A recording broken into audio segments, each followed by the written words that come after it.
आप सभी का आज फेसबुक लाइव पर आपका स्वागत है।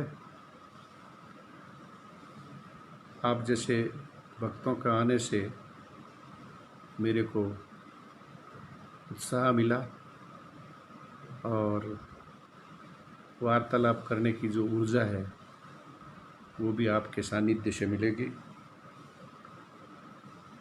मैं यह जानना चाहता हूँ कि क्या मेरी आवाज़ आप तक पहुँच रही है। कोई भाई थोड़ा सा निशान कर दें कि आवाज़ आ रही है, तो मैं आज के विषय को लेकर वार्तालाप शुरू करूं। यही मेरा निवेदन है।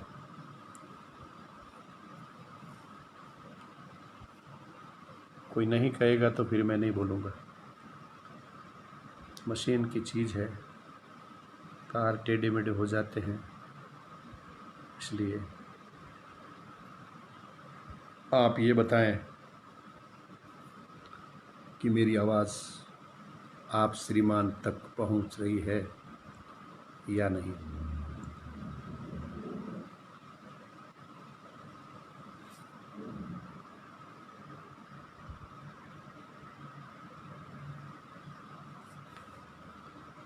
हरिओम हरिओम हरिओम।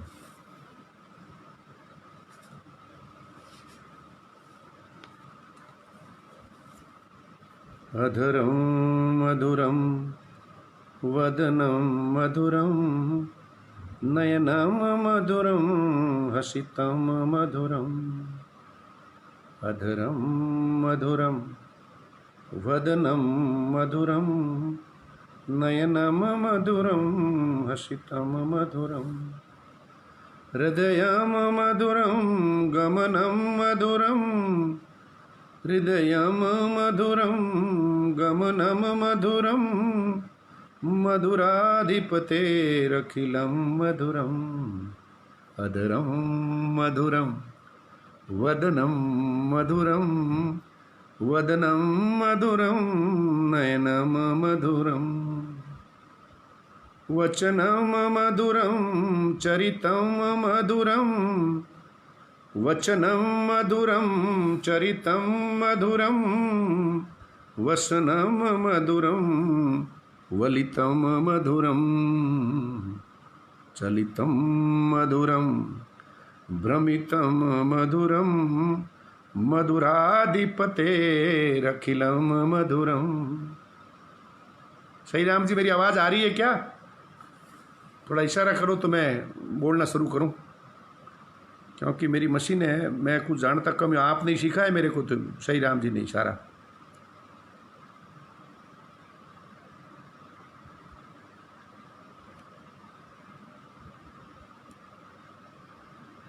आ रही है ना?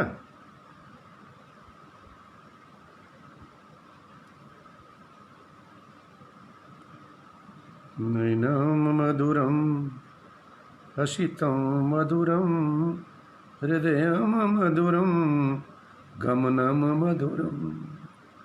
मधुराष्टक। Thank you Shri Ram ji. जगत के दाता, मेरे माता पिता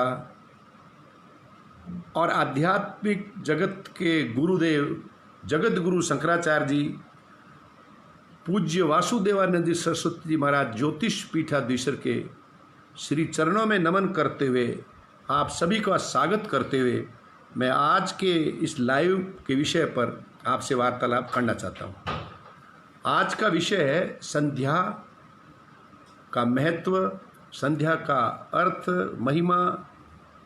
अरुण सिंह जी, नंदलाल जी, आप सबका स्वागत है। भाई भेड़ वाले हमारे सभी का, बीकानेर से भी आ रहे हैं। संध्या का मतलब है मिलन होना। संध्या साँझ नोट, इवनिंग नोट, दो काल का मिलने का स्थान है, उसका संध्या कहते हैं।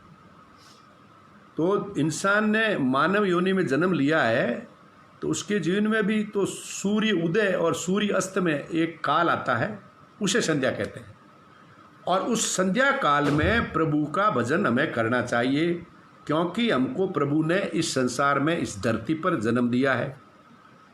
शास्त्रों की बात है। बोरी शंकर जी ओझा साहब, सुशील जी बिसरा, अरे सुशील जी मेरे से बात करना आप, मैं आपको टेलीफोन रोज़ लगाता हूँ लेकिन बात नहीं हो रही है, मैं आपको नमन करता हूँ। ऐसा माना जाता है शास्त्रों में, अरे यार बहुत अच्छा, चलो करते, ऐसा माना जाता है कि रात्रि के 12 बजे से लेकर के सुबह 4 बजे तक आसुरी वृत्ति का काल होता है। इसलिए सुबह जब सूर्य उदय होता है उससे 4 घंटे पहले 4 बजे ब्रह्म मुहूर्त होता है। इस टाइम में जब हम किसी की पूजा करते हैं, आराधना करते हैं, हम भक्ति करते हैं, तो उसका नाम संध्या है। यानी हमें आज के जीवन में अगर सरकारी नौकर है तो हम अब से अफसरों के कहने से जाते हैं ड्यूटी पर, ज़रूरत के मुताबिक हम 10 बजे उठते हैं, भोजन करते हैं, सारा समय अनुसार करते हैं। ये भौतिक जगत के अंदर जो बातें हैं उसका हम पूरा ध्यान रख करके कार्य करते हैं। तो फिर आध्यात्मिक जगत के समय के मिलन का ध्यान रख करके पूजा करना, आराधना करना, इसका नाम संध्या है। आप कोई अपनी मर्जी से थोड़ी आए संसार में, मैं भी आपके शामिल हूं। आप सभी विद्वान हैं, बहुत अच्छे हैं, आप जानकार हैं, लेकिन कोई ये कह दे कि मैं प्रभु को, धर्मराज जी को ये कह करके आया हूं कि उसमें जा रहा हूं, या मुझे वहां भेज दो जोधपुर राजस्थान में, ये प्रभु की कृपा है, माता पिता की तपस्या है, हमारे प्रारब्ध में किए गए कार्य है कि हमने मानव देह में जन्म लिया। इसलिए प्रभु को याद करना चाहिए कि वो संध्या करे और उसे याद करे, क्योंकि संध्या से ही तो सारा कुछ प्राप्त हो सकता है जिसके लिए हम जीना चाहते हैं। 4 साढ़े 4 बजे से लेकर के सूर्य उदय तक ऐसी वायु चलती है जो चंद्रमा के अमृत कणों को ला करके हमारे शरीर पर प्रभावित करती है। उस वायु में 41% ऑक्सीजन होता है, मैं वैज्ञानिक बात बता रहा हूँ आपको, और 55% नाइट्रोजन होता है और 4% कार्बन डाइऑक्साइड होता है। और ज्यों ज्यों सूर्य तेज होता है त्यों त्यों ऑक्सीजन की मात्रा कम होती रहती है। इसलिए तमाम मेडिकल साइंस की जो दुकानें हैं, दवाइयाँ हैं, उनके फॉर्मूले तो उन पे लिखे हुए हैं, लेकिन हमारे ब्रह्म मुहूर्त में उठने वाला फॉर्मूला तो हमारे वेदों में लिखा हुआ है। और ये ब्रह्म मुहूर्त में उठने वाला फॉर्मूला जो हिंदू संस्कृति और वेदांत और सनातन धर्म में लिखा हुआ है, उसके आधार पर ही अंग्रेज और पाश्चात्य धर्म के लोग ये कहते हैं early to bed, early to rise, make man healthy and wise. वो कहते हैं जल्दी उठो। अरे भाई, तो कौन सी साइंस सिखा रहा है? किसी साइंस से नहीं कहते हैं ये early to bed, early to rise, make man healthy and wealthy and wise.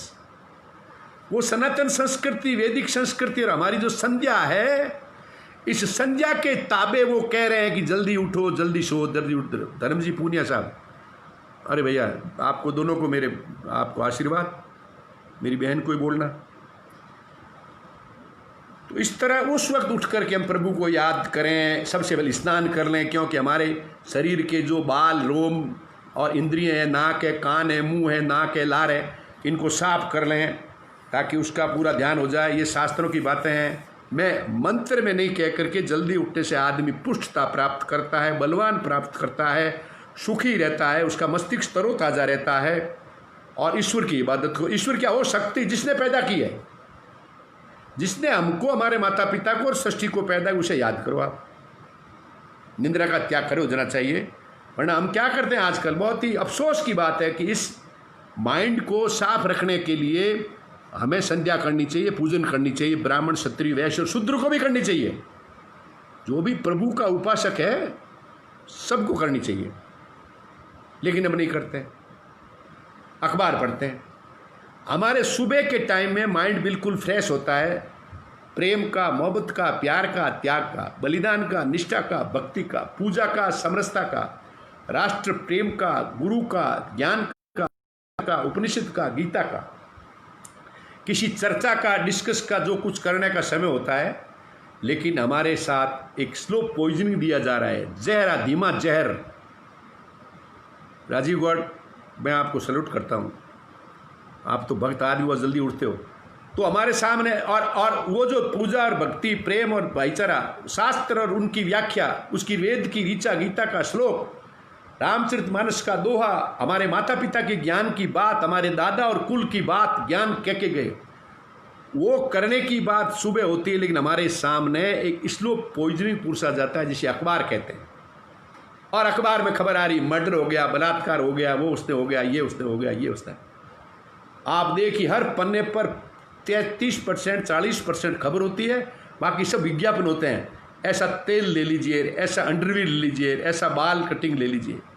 बहुत अफसोस की बात है। मतलब अरबों खरबों की जो 84 लाख योनि भोग करके इंसान की योनि प्राप्त की है और उसको बिल्कुल धूड़ में डाल रहे हैं। मतलब इसलिए सबसे पहले जल्दी उठो, नहा लो, उसके बाद नित्य पूजा करो। आप पूजा उसकी करो जो आपका है, इष्ट है, जो आपका हनुमान है, शंकर है, कृष्ण है, कन्हैया है। जैसी पूजा आप चाहते हो परमात्मा की पूजा के लिए परमात्मा पूजा करो। ओमकार, ऐसे भगवान की पूजा करो जिसने इस सृष्टि को पैदा किया है। और वो पूजा में क्या होता है, आपके पास पुष्प होते हैं, फूल होते हैं, तो आप सबसे पहला पुष्प चढ़ाओ आप अहिंसा का, दूसरा इंद्रिय निग्रह का, तीसरा प्राणियों पर दया करने का। भाई जगदीश जी तावड़िया साहब आपका स्वागत, नरेंद्र जी तावड़िया साहब स्वागत है, मेरे पी राजीव गौड़ जी आ गए हैं और एक खाना जी आ गए हैं, जगदीश जी आप। तो सबसे पहला पुष्प है आपका, जो आपकी पूजा है वो अहिंसा का है, इंद्रिय निग्रह का है, प्राणियों पर दया करने का है, क्षमा करने का है। पांचवा पुष्प है शांति का, आप क्षमा कर दो सबको। ये पुरुषोत्तम मास है। अगर किसी आदमी से नाराज उसको जाइए, मिस्टर दिलाओ भाई शांतिलाल, मैंने आज दिन तक तुम्हें कुछ कहा गलत का, मैं माफ़ी मांगता हूँ, तुम सही और मैं गलत हूँ, बस खत्म, उसे माफ़ करो। और उससे सामने नहीं जाना चाहते हो तो उसका मकान जिस दिशा में, उत्तर में, पूर्व में, पश्चिम में, उस दिशा में उस मकान की तरफ हाथ जोड़ के बोल दो, हे भाई शांतिलाल, मेरे दिल में तेरे प्रति काम, क्रोध, मद, लोभ, मोह, मत्सर, ईर्ष्या, स्वार्थ और अपनत्व और ईगो और घमंड के लेके जो लड़ाई थी, मैं माफ़ करता हूँ। तुम अपने माइंड को खाली कर दो। इस अलमारी को खाली कर देंगे तो अलमारी खुली हो जाएगी, जिसके अंदर शांति, प्रेम और भाईचारा रहेगी, सुख सिंह जी। कविराज जी आप आ गए, बहुत अच्छा लगा। ऐसा करेंगे मन को शांति मिलेगी, जाने अनजाने में पाप के उसकी मुक्ति मिलेगी, आत्मविश्वास बढ़ेगा और सुख और आनंद का ज्ञान होगा कि सुख और आनंद क्या है। सुख और आनंद के लिए सुख प्राप्त किया जाता है शरीर की इंद्रियों के द्वारा, कि मकान हो, मेरी कार हो, मेरा बंगला हो, मेरा हलवा हो, मेरे पिक्चर हो, मेरा फर्स्ट क्लास चश्मा हो, बूट हो, चश्मा हो, तो इंद्रियां खुश होती। तो हमको सुख प्राप्त करने के लिए इंद्रियों पर निर्भर रहना पड़ेगा, और आनंद प्राप्त करने के लिए आत्मिक सुख अनुभूति होगी कि मैंने सब प्राप्त कर दिया। तो अगर आप सुख ही प्राप्त करना चाहते हो तो इंद्रियों का गुलाम होना पड़ेगा। हलवा खाना है तो जीभ का गुलाम होना पड़ेगा, फिर हलवा बनाने वाली का गुलाम होना पड़ेगा। तो फिर काहे की पूजा है? बिल्कुल वेद ही बढ़ करके, जनक की तरह बन करके संध्या का कीजिए। शुभ कार्यों का रास्ता होता है, सूर्य शक्तिदाता होती है। अब किधर बैठना चाहिए? तो पूर्व दिशा के अंदर आप बैठिए। शक्ति जोशी भाई साहब आए, बहुत बढ़िया। महेंद्र जी सिंह आए, बहुत बढ़िया, आपका स्वागत कर रहा हूँ। तो इसमें आपका पहले तो होगा आसन होगा, दिशा होगी, शुद्धता होगी, स्थान की शुद्धि, साधक की शुद्धि और आपके भगवान की शुद्धि और वातावरण की शुद्धि। तो सूर्य पूर्व दिशा में निकलता है, इसलिए आप पूर्व दिशा में बैठ करके और ज्ञान कीजिए। तो पूर्व दिशा में जब आप बैठ के काम करेंगे तो सूर्य बिल्कुल आपका छाती के सामने रहेगा। जब छाती के सामने सूरज रहेगा तो आपके सीने पर सूर्य की किरणें पड़ेगी, जो हमारा जीवन है। और सीने पे जब सूर्य की किरणें पड़ेगी तो हमारे जो 8 करोड़ फुफ्फुस है फेफड़ों में, और हृदय जो पूरा रक्त संचार करता है, जीवन दान देता है, उस पर सूर्य अपनी ताकत एकदम शुरुआत में हमको दे देगा। प्लस सूर्य से लेकर अपने निवास स्थान के बीच में करोड़ तरह के पौधे हैं, हजारों तरह की वनस्पति है, लाखों तरह की शांति है, कोई इंडस्ट्रीज, कोई वायुयान, कोई गाड़ी का धुआं धक्का कुछ नहीं है। और वो हवा का झोंका आता है, तो सूर्य की रोशनी प्लस शांति का प्रभाव प्लस वायु के द्वारा छन छर के जो हवा आएगी और उस वक्त हम प्राणायाम करेंगे तो फिर आप देखिए कहीं जाने की ज़रूरत नहीं, न मेडिकल स्टोर जाने की ज़रूरत है, न डॉक्टर के पास जाने की ज़रूरत है। अगर हमने इंद्रिय सुख लेकर के अगर हमने जीवन जिया तब तो इंद्रियों के सुख के लिए आपको हाथ कान पाँव के लिए डॉक्टर के पास जाना पड़ेगा। अन्यथा अगर हम प्रकृति की शक्तियों के सहारे जीते रहे हैं तो प्रगति प्रदत्त शक्ति ऊर्जा सूर्य से प्राप्त करो। यह है संध्या में एकमात्र प्रत्यक्ष देवता सूर्य है। बाकी ये 33 करोड़ देवता नहीं होते, 33 कोटि होते हैं, 12 आदित्य होते हैं, 11 रुद्र होते हैं, 8 वसु होते हैं और 2 अश्विनी कुमार होते हैं। और ये सूर्य हमारा आदित्य है, भास्कर है, रश्मि मनते हैं। सुबह उठ के इसके 12 नाम ले लो आप, तो उसकी किरणों का प्रभाव साक्षात हम पर पड़ेगा। और हमारे अंदर जो अग्नि है, 5 तरह की अग्नि होती है। नेत्र की अग्नि होती है, जठरा अग्नि होती है, खून को चलाने वाली अग्नि होती है, इच्छाओं की अग्नि होती है, कामांत अग्नि होती है, सारी कामनाओं की अग्नि होती है। ये अग्नि जब मिलेंगे, क्योंकि साइंस ने कहा है, आप ध्यान रखना, हर छोटी वस्तु अपनी बड़ी वस्तु की तरफ जाती है। सूर्य की दीपक जलाते हैं, वो आसमान की तरफ जाएगा क्योंकि उसका बड़ा प्रभाव है, वो सूर्य है। और पानी का भाव सागर की तरफ जाएगा, हवा का प्रभाव पैरेलल चलेगा।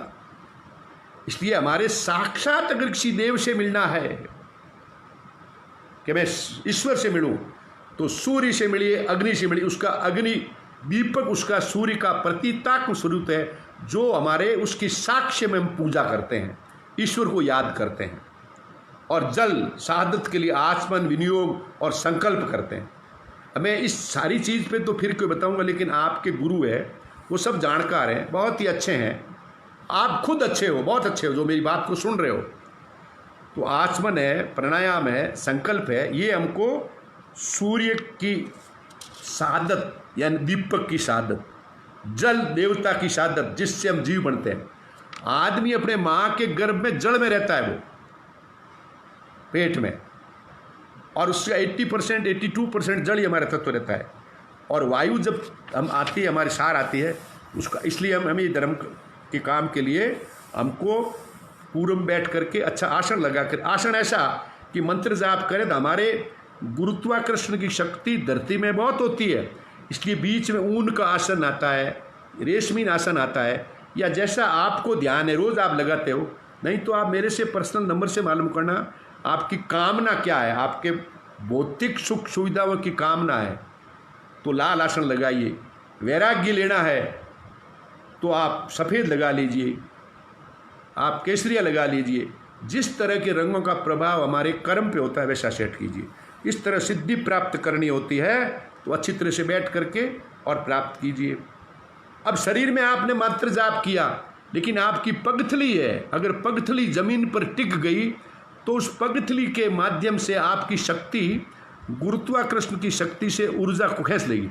इसलिए जमीन की तरफ पगथली मत रखो, पद्मासन, सिद्धासन, सुखासन, वज्रासन रखो, ताकि आपका अनुष्ठान है वो प्रभाव तरीके से प्राप्त हो। विद्युत की शक्ति कुचालक आसन बैठकर प्राप्त करें, ताकि वो शक्ति आपका गुरुत्वाकर्षण खींच नहीं सके। ये आप काम करें। और उसके बाद जब आप काम करेंगे तो जल्दी उठ जाएंगे, स्नान कर लेंगे, आपका काम पूरा हो जाएगा, भगवान उस हो जाएगा, पूजन चढ़ जाएगा नारियल की तरह। तो नारियल इसलिए नारियल दिखने में बहुत कठोर होता है, अंदर उसमें गिरी होती है, बहुत मुलायम होती है और अमर तत्व होता है। तो वैसा हमको बनना है। बाहर से जो बाल बिखरे हुए, जरूरी नहीं बाल कटा हुए, तेल लगाओ, ये करें वो करें। तो ये सारी बातें। उसके बाद हम संकल्प करते हैं, बैठ करके संकल्प है पूरा हमारा जीवन का वृत्तांत आता है। ओम तत्सदिति श्री ब्रह्मणो द्वितीयवार्धे श्री श्वेत वैराकल्पे जम्बूद्वीपे भरतखंडे आर्यावंतर्गत देशे भारत देशे पुण्य क्षेत्रे कलियुगे कलि प्रथम चंडे जम्बूद्वीपे अमुक संवत्सरे मासोत्तम मासो आसोज मासो शुक्ल पक्षे सप्तमी तिथियो अमुक पक्षे अमुक तिथियो अमुक वासरे अमुक नक्षत्रे अमुक गोत्रोत्पन्नम अमुक शर्माम। अपना नाम लीजिए, पिता का नाम लीजिए, दादा का नाम लीजिए। त्रिविध ताप समनार्थम नित्य कल्याण लाभाय, तीनों तापों को समन करने के लिए, रोज उसकी हम पूजा करने के लिए मैं प्रातः संध्या करिष्यामि, जो भी आपका गुरु है ऐसा संकल्प लीजिए और जल की आप आहुति दीजिए। इस तरह अगर हम आगे काम करेंगे तो ये लगेगा कि हमने कुछ संसार में आकर के जीवन को जिया है, वरना न जाने कब चले जाएं। तो संध्या हर द्विज को करनी ही चाहिए। और ये क्यों करनी चाहिए, इसका भी एक छोटा सा, जिस तरह शरीर को साफ करके हम इत्र सेंट फूले लगा करके बाहर आते हैं, उसी तरह संध्या के दौरान गुरु मंत्र या गायत्री मंत्र का भावना लेकर के उसका जाप करके अगर हम प्राणायाम करते हैं, रेचक कुंभक और पूर्व करते हैं, तो हमारे आंतरिक अवयवों की शुद्धि होती है, पवित्रता होती है। तो पहले बैठ करके आचमन लेकर के विनियोग करके हमारी न्यास करके, अंग न्यास करके, शरीर न्यास करके और एक माला या 21 मंत्र की जाप गायत्री का करके और पवित्र, उसके बाद फिर तस्वीर और मूर्ति और दीपक चाशना चाहिए। फिर उस प्रभु की आराधना करके, आरती करके, पुष्पांजलि दे करके और देवता का विसर्जन करके फिर तीसरे श्रेणी में आपका मंत्र जाप करो, या आपने कोई संकल्प ले रखा है उसका आप विनियोग करो, जो कुछ करना वो करो। तो ये शास्त्रों में जो चीज़ कही वो मैं आपको बता रहा हूँ कि प्रतिदिन संध्या करनी चाहिए। सुबह की संध्या, दोपहर की संध्या और शाम की संध्या। सूर्य और ये 30 मिनट पहले, एक घड़ी बाद, उसके बाद करने से कोई लाभ नहीं है। करो तो भले कोई बात नहीं, श्री राम जी, लेकिन हमें ध्यान रखना चाहिए। तारागण के अस्त होने से पूर्व हमको सुबह उठ जाना चाहिए और संध्या करनी चाहिए। इस संध्या में हमको प्राणायाम करना चाहिए, प्राण वायु लेनी चाहिए शरीर में। अब प्राण वायु के लिए बहुत लंबा सब्जेक्ट है, मैं प्राण वायु के लिए मैं आपको निवेदन कर देता हूँ कि अगर आप सही तरीके से प्राण वायु लेते हैं तो ज्योतिष का ज्ञान हो सकता है, निरोगता का ज्ञान हो सकता है, सुगन आपको कब जाना, यात्रा कब करनी, किस तरह करनी, कौन से डब्बे में चढ़ना, कौन सी दिशा में सगाई करने जाना, ये सारा सुगुन विचार आपके इस प्राणायाम से हो सकता है। भविष्यवाणी कर सकते हो, आपके लाभ होगा, केस में मुकदमे में एक लड़का होगा, एक लड़की होगी, पुत्र प्राप्त होगा कि नहीं होगा, खुद की स्वस्थता पता लगा सकते हो और कार्य की सिद्धि करने के लिए आप क्या कर सकते हो। अष्ट सिद्धि नवनिधि के दाता, ये सिद्धियां प्राप्त करने के लिए प्राणायाम की गति और उसकी अवस्था पर निर्भर रहता है। जापान के एक साइंटिस्ट ने, जैसे ईसीजी होता है इलेक्ट्रिक कार्डियोग्राफी, वैसे ईईजी होता है इलेक्ट्रिक इकोग्राफी, माइंड को जांच करते हैं, सांस की क्रिया को जापते हैं। उसमें अगर जैसे जल्दी जल्दी सांस आ रहा है, इसका मतलब इसका बीमार है, तभी ठीक नहीं, ब्रेन हेमरेज। और अल्फा सांस आ रही है, मान लो 1 मिनट में 5, यूँ तो 21,600 सांस पूरे 24 घंटे में लेते हैं। मगर अगर हम ज़्यादा काम करेंगे तो फिर सांस जल्दी खर्च हो जाएंगे। तो एक कहा गया कि बैठे 12 सांस, चलता ले 18 और सोते ले 24, मध्य मास मिथुन में श्वास निकले 30। तो मान लो अगर 100 सांस की उम्र है और हम मध्य मास और नशा और मिथुन में व्यर्थ लगे हुए हैं, तो हमारी उम्र तो 2-2.5 मिनट होगी, 3 मिनट होगी। और ये सांस की गति प्राणायाम के द्वारा कम कर देते हैं और 1 मिनट में 5 सांस लेते हैं तो हमारी उम्र होगी 20 मिनट। तो कहाँ तो कुकर्म करते हुए हमारी गति 3 मिनट होती है, 100 जिंदगी 1 मिनट में 3 सांस लेते थे, और कहाँ हमारी 20 सांस लेते तो 20 मिनट बद गई। तो ये आपके इसमें आयु वृद्धि होती है। ये बात भी मैं आपको प्राणायाम में, अब के गुरुवार को जब मैं आपके सामने आऊँगा तब आपसे निवेदन करूँगा। तो मानव पिंड को स्वस्थ रखने के लिए हमको सांस लेनी चाहिए कि हमारे 10 द्वार हैं, 2 नाक, 2 आँख, 2 कान, 1 मुंह, 1 मूत्र नलिका और 1 मूल द्वार, और 10वां हमारा ये हमारी ब्रह्मांड कहते हैं इसको। तो जिस दिन हमको जाना होगा, हमारा दुश्मन हम पे आएगा, दुश्मन आएगा, तैयार नहीं करेंगे तो फिर हम तो उस मल द्वार से चले जाएंगे। मल द्वार से चले जाने का मतलब ये हो गया कि हमने अपने जीवन के अंदर यही कीड़ी मकोड़ी और गंदी योनि में वापस आना ही पड़ेगा। लेकिन हमको पता लग जाता है, अगर सूर्य उत्तरायण आया हुआ है, सांस की क्रिया जानते हैं, तो मूलाधार को बंद करो। मूलाधार, स्वादिष्ठान, मणिपुर, अनाहत, विशुद्धि चक्र, आज्ञा चक्र और शस्त्रधार चक्र को जागृत करो। शस्त्रधार चक्र को जागृत करेंगे तो वो एक राजा था और दुश्मन ने अटैक किया उसके किले पर, हर तरह से कमरे में, लेकिन राजा को पता लगा दुश्मन आ रहा है, तो उसने अंदर गुफा से निकल के बाहर निकल गया। दुश्मन को पता ही नहीं चला कि राजा कहाँ गया है। इसी तरह अंत समय में हमारी इंद्रियों का दुश्मन भी धर्मराज, यमराज जो भी आएगा, अगर इस सहस्त्रधार चक्र ब्रह्मानंद की गुफा का पता होएगा हमको, तो हम भी अपने साधना के द्वारा उस गुफा में जाकर के ब्रह्मलोक को प्राप्त हो सकते हैं, जन्म मरण चक्र से छूट सकते हैं। इसलिए हमारा पारलौकिक कर्म भी हम कर सकते हैं। इसलिए ये मैं मंत्र के द्वारा नहीं बता रहा हूँ कि मंत्र करना, मंत्र तो बैठते मंत्र करना है, आचमन करना है। आपको दोपहर में सुबह जब आप माला फेरते हो तो आप अपना वो ये माला है वो आप यहाँ रखो, छाती पर रखो, आप हृदय पर, छाती पर। दोपहर में जब संध्या करते हो तो माला नाभि पे रखो, और रात्रि की संध्या करते हो नाक के पास रखो, और ये इस अंगुली पर रखो, आप जो अनामिका अंगुली इसके ऊपर रखो। ये जो हमारी तर्जनी अंगुली है या हमारी चिट्टू अंगुली, वो माला के नहीं लगनी चाहिए। दोनों हटा करके इसका फिर वो मंत्र, जो गुरु मंत्र आपको दे रखा है, ओम के साथ आना चाहिए। मंत्र भी पुरुष मंत्र भी होते हैं, स्त्री मंत्र भी होते हैं, नपुंसक मंत्र भी होते हैं। आपका जो इष्ट है उसके आधार पर आप अपने गुरुदेव से मंत्र लीजिए और माला फेरिए। इस सुमेरु के पास जब चले जाते हो, सुमेरु के पास, तो सुमेरु के ऊपर से नहीं जाना है, वापस मुड़ देना है, ये बात हो रही है। तो आपको एक माला गायत्री मंत्र का जाप करके फिर आप अपनी तस्वीर को, मूर्ति को साफ करके, फिर आचमन करके, फिर उनको दशाचार या पंचमोपचार या षोडशोपचार के लिए पूजन है, तिलक है, स्नान है, वस्त्र है, उपवस्त्र है, माला है, पुष्प है,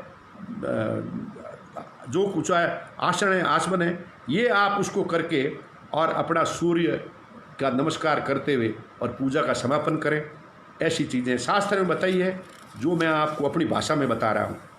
इसलिए हम संकल्प लेते हैं कि कलियुगे कलिप्रथम तरणें जम्बूद्वीपे भरतखंडे आर्यावदेशे भारत देशे जोधपुर ग्रामे फड़ोदी गाँवे सारस्वत गोत्रे खीचड़ विष्णोई खोत्रे मम श्री भूराराम जेठाराम पूजाम संकल्पम।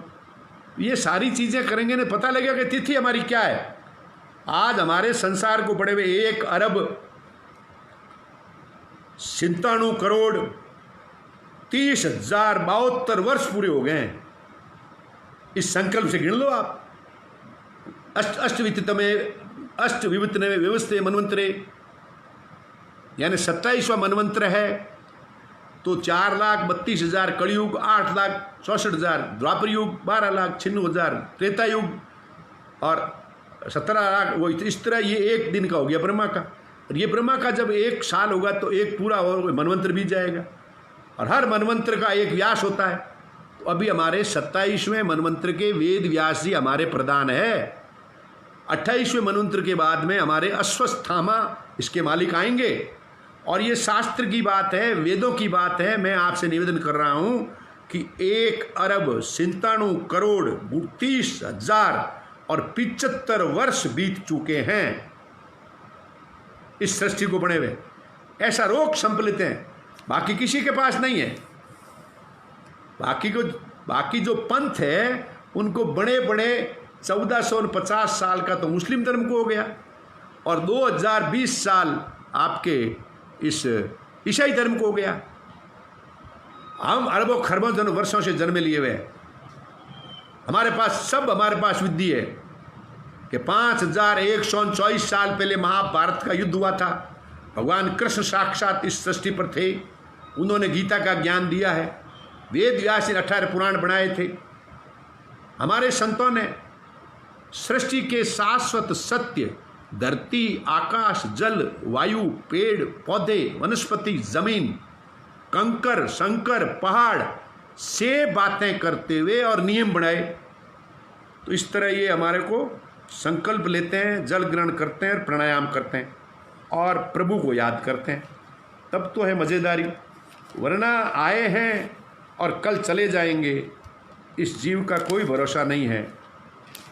हमारा ये सब स्थान है शरीर की शुद्धि, आचमन करना। विनियोग क्या होता? संकल्प लेना, यानी शहादत, गवाही। कल प्रभु पूछेगा कि आपने मंत्र जपा कि नहीं जपा, तो आप कह सकते हो कि हाँ, वो जल कहेगा नहीं इसने मंत्र जपा था। वरना क्या होगा, एक परिवार में एक सूर्य पुष्करना जी, श्याम पुष्करना जी, स्वागत अनिल कुमार जी सारस्वत जी आपका। बड़े अफसोस के साथ कहनी पड़ती मुझे एक कथा, छोटी सी बात है, मेरे गुरु महाराज ने मुझे कही। एक बच्चा बीमार हो गया तो वो किसी विद्वान के पास गया, ऐसा मेरा बेटा बीमार हो गया है। उसने कहा आप इलाज हो जाएगा, भगवान आप 3 संध्या करने वाले ब्राह्मणों के हाथ का जल लेकर आओ। 3, ओनली 3 पर्सन संध्या करने वाले, पूजन करने वाले। ये आज की बात बता रहा हूं, वर्तमान समय की बात बता रहा हूं मैं।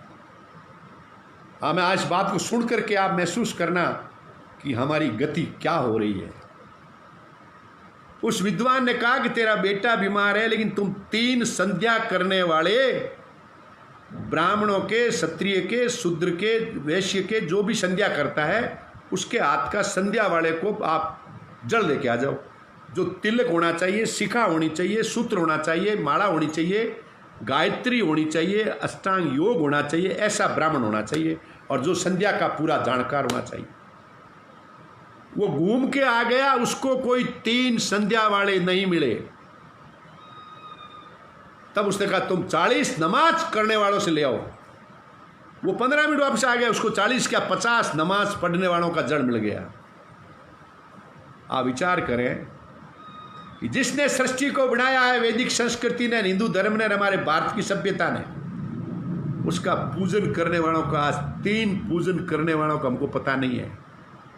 और कल एक पंथ बना है 1450 साल पहले, इसी सनातन संस्कृति से निकल करके उसके 40 नमाज पढ़ने वाले पैदा हो गए और उन्होंने जड़ दे दिया।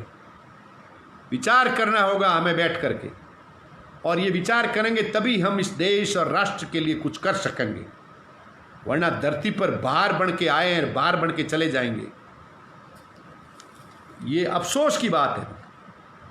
हम अगर अपने धर्म का प्रचार प्रसार नहीं करेंगे, शास्त्र का खंडन जो लोग कर रहे हैं, दूसरे विधर्मी लोग कर रहे हैं, का पुरुष लोग कर रहे हैं, ईसाईयत धर्म बाड़े कर रहे हैं अपने धर्म प्रचार के लिए, बाइबल के आधार पर कर रहे हैं, मुसलमान कुरान के आधार पर कर रहे हैं, जो एक व्यक्ति के द्वारा बनाया हुआ धर्म है, धर्म नहीं है, अपना पंथ, उनके नियम है कुछ उनके।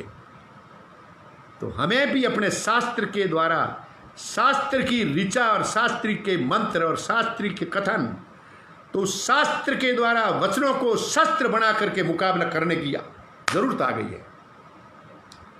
समस्त भक्त लोग जो मेरी बात को सुन रहे हैं, आप उत्तिष्ठ जागृतम प्राप्य वरानी बोत, उठो जागोर प्राप्त कर लो। समय किसी का इंतजार नहीं करता है। विश्व पूरा सनातन संस्कृति का पुरोधा था, आज हम संकीर्ण हो गए। कारण क्या है? सोचना होगा। शास्त्र में तमाम वैज्ञानिक तथ्य दिए हुए हैं, लेकिन हम उनका सही तरह से व्याख्या नहीं कर सकते। आजकल धर्म कथावाचक, धर्मप्रेमी लोग कहते हैं वो, मैं उन्हें भी निवेदन कर रहा हूं कि शास्त्र के श्लोक और शास्त्र के चौपाई और शास्त्र के दोहे के अलावा वर्तमान परिप्रेक्ष्य में जो हमें जरूरत है, अहिंसा परमो धर्म, हिंसा धर्म तथैवश्च। अगर धर्म के लिए जिस तरह गुरु तेग बहादुर सिंह ने अपने स्वयं का बलिदान कर दिया था, सिख धर्म के पुरोधा ने बलिदान कर दिया था, गुरु गोविंद सिंह ने अपने बच्चों का बलिदान कर दिया था। क्यों किया उन्होंने? सिर्फ हिंदू धर्म की रक्षा के लिए, हिंदू धर्म की महिमा की, अस्मिता की रक्षा के लिए। हमारे विष्णुई धर्म की मां अमृता देवी ने पर्यावरण को शुद्ध रखने के लिए 369 वृक्षों का बलिदान कर दिया और स्वयं अपना बलिदान कर दिया, उसने मर गई वो। इसको क्या बोलेंगे आप? गौ माता के लिए हमारे तेजाजी महाराज है, हमारे बिग्गा जी महाराज है, हमारे बाबू जी महाराज है, ये लोक देवता जो हुए हैं सब गौ के लिए हुए हैं। क्यों गौ को क्यों खत्म कर रहे हैं? अगर जिसके घर में गौ रहेगी तो भूखा नंगा नहीं रहेगा, गौ रहेगी तो बीमार नहीं होगा, गौ रहेगी तो आर्थिक स्थिति में संपन्नता होगी, गौ रहेगी तो गांव का विकास होगा, गौ रहेगी पर्यावरण शुद्ध रहेगा, और ये पर्यावरण शुद्ध रहेगा, निरोग रहेगा, आर्थिक संपदा रहेगी। तो ये कल जो पंथ वाले पैदा हुए वो शासन किस पे करेंगे? इसलिए उन्होंने सबसे पहले गौ पर चोट पहुंचाई, फिर वृक्षों पर इंडस्ट्री को लेकर चोट पहुंचाई, फिर मैकाले की शिक्षा को लेकर हम पे चोट पहुंचाई। आज गुड मॉर्निंग करते हैं तो क्या इवनिंग गुड नहीं होनी चाहिए? बस गुड मॉर्निंग कह दिया, इवनिंग क्या बेड? अरे भाई ये वो अपने अपने तरीके की जीने का। आप तो राम राम करो, प्रणाम करो, चरण स्पर्श करो, आयुष्मान भव। मार्केंड ऋषि की उम्र बहुत कम थी, लेकिन उनके पिता ने उनको ले जाके प्रणाम कराया, उनको 100 वर्ष की उम्र दे दी गई। और जब यमराज लेने आए उन्होंने कहा आयुष्मान भव, उम्र दे चुकी, अब तुम ले जा नहीं सकते। हम राम राम करें, अपने मंत्र गुरु मंत्र का जाप करें, हम स्वस्ति मंगल पढ़े। स्वस्ति मंगल नहीं आता आपको? ऐसी भारतीय संस्कृति है जो आज हमें जरूरत है, उसको जगानी है। वो खत्म नहीं हुई है, वो तंद्रावस्था में है, न तो खत्म हुई है न निंद्रावस्था में। वो तंद्रावस्था से पैदा करने के लिए हमको शास्त्र के ऋचाओं के द्वारा शस्त्र के रूप में काम लाकर अच्छे गुरु के सानिध्य में जाकर के इस संध्या को शुरुआत करनी है, पूजन की शुरुआत करनी है। एक दफे आप मेरे निवेदन करने से मैं हाथ जोड़ के निवेदन करता हूं, अगर आप 3 दिन संध्या करें, जल्दी उठे, early to bed early to rise. मेरा कहना ना माने चलो अंग्रेजों कहना मान ले, early to bed early to rise make man healthy and wealthy and wise. तो मैं बहुत कुछ कहना चाहता हूं, लेकिन आज तक वात पित्त और कफ भोजन करने के लिए कब हमारी अग्नि शांत रहती है? अगर हमारे प्राणायाम के द्वारा, अगर दाहिनी नासिका से, प्राणायाम के द्वारा दाहिनी नासिका से अगर आपका श्वास आ रहा है और जा रहा है, तो दाहिनी नासिका से सांस आ रहा है और जा रहा है, तो इसका अर्थ हो गया कि आपके शरीर में अग्नि तत्व है, जो भट्टी है वो जल रही है। ऐसे वक्त में भोजन आप अंदर डालोगे पेट में तो आपका भोजन पच जाएगा। और अगर बाईं नासिका चल रही है और भोजन डालोगे तो बाईं नासिका मत होगा हमारे अंदर भट्टी अग्नि जल नहीं रही है, पाचन अग्नि शांत है, और भोजन आपने डाल दिया तो पचेगा नहीं, गड़दई हो जाएगी, उल्टी होगी और नींद नहीं आएगी। यह है संध्या में प्राणायाम करने का महत्व। अब आपको भोजन तैयार है और दाहिनी नासिका चल नहीं रही है तो बाईं करवट आप लेट जाइए। बाईं करवट आप लेटेंगे तो आपकी दाहिनी नासिका चलनी शुरू हो जाएगी। भोजन कर लीजिए, भोजन पच जाएगा। भोजन पचेगा तो आप स्वस्थ रहेंगे। उसके रस, रक्त, मांस, मेद, अस्थि, अस्थि मज्जा, शुक्राणु, रज जो बनेगा उससे आदमी पुष्ट रहेगा, अच्छा काम करेगा, जीवन जिएगा और वापस चला जाएगा।